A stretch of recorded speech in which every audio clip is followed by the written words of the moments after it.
Dear Heavenly Father, as the day comes to an end, bow my head and fold my hands to pray. Thank you for this wonderful day, for all the joys that came my way. I pray for peace to fill the night, to chase away any fear or fright. Watch over me as I close my eyes, with your love and presence by my side. Bless my family and friends so dear. Keep them safe, forever near.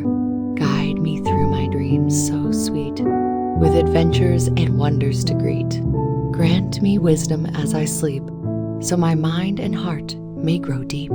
Help me to be kind and brave, sharing love with all I meet and crave.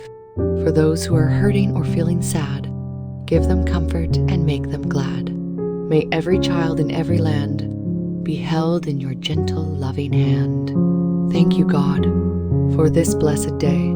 As I lay down to rest and pray, in your care I peacefully sleep. Until tomorrow's dawn you will keep. Good night, dear Father. With grateful hearts we pray. Guide us through the night until the break of day. In the mighty name of Jesus I pray. Amen.